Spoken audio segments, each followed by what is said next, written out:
Elegir medicina de familia es darte la oportunidad de entender el mayor concepto global que existe de paciente. Es apostar por no tener límites y al mismo tiempo implicarte hasta donde tú quieras. Es llegar donde nadie va a llegar. Y es comprender que la versatilidad y la continuidad te van a acompañar en tu día a día. Al final lo importante es disfrutar de lo que nos hace únicos, que es ser su médico.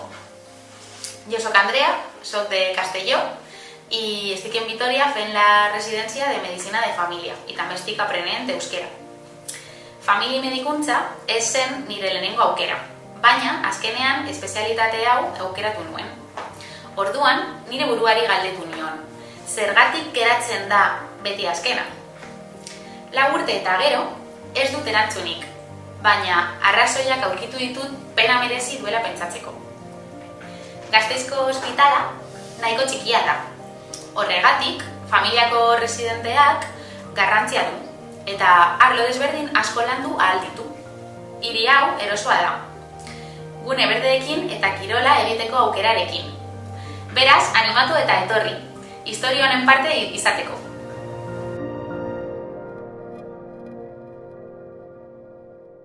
Bueno, yo soy Eneco R4 de Familia y bueno, estamos aquí para decir un poquito por qué medicina de familia, ¿no? Yo cogí medicina de familia, yo quería medicina de familia y me gustó la idea de que, a diferencia de la carrera, que es la medicina de familia, la gran desconocida, aquí podíamos hacer de todo. O sea, no hay un campo, no estás ahí dedicado a una sola cosa, sino que puedes hacer de todo. Puedes dedicarte a la ecografía, puedes dedicarte a la cirugía, e incluso dentro de la medicina de familia puedes salirte de la medicina de familia y dedicarte pues, a la urgencia o a la emergencia, ¿no? Pues acabar desde una consulta hasta el AUTE. Y eso a mí me encantó. Y elegí Álava, siendo navarro, porque era un sitio cercano a casa, no era casa, que esa era importante porque no quería volver a casa, y era una ciudad pequeña también. Y luego aquí pues hemos descubierto una unidad docente nueva que está por la labor de hacer muchas cosas y tenemos unos resis que estamos en ello, que estamos mejorando, que estamos haciendo todo docencia y que la cosa está bonita. Entonces yo os diría que sí, que cogierais medicina de familia, que deis ese paso aunque no la conozcáis y que cogáis Álava, ¿no?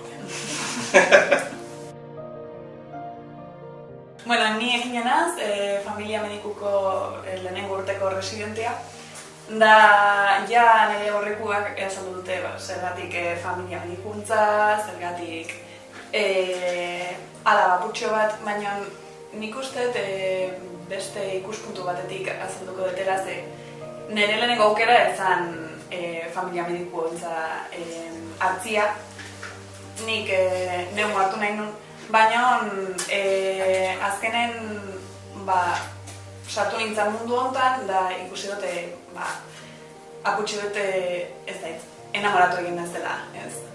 Berriz hartu behar izan du banu, nik uste familia hartuko netela.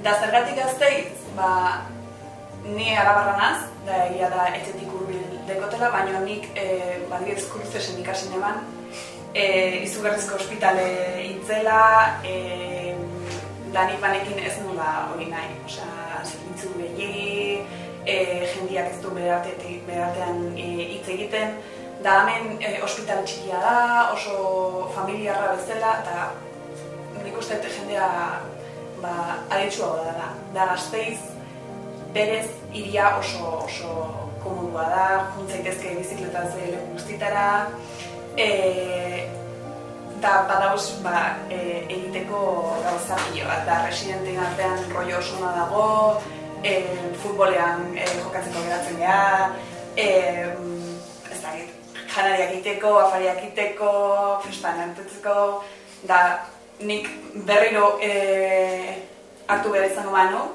dudarik gabe familia hartuko neban da Gasteizen.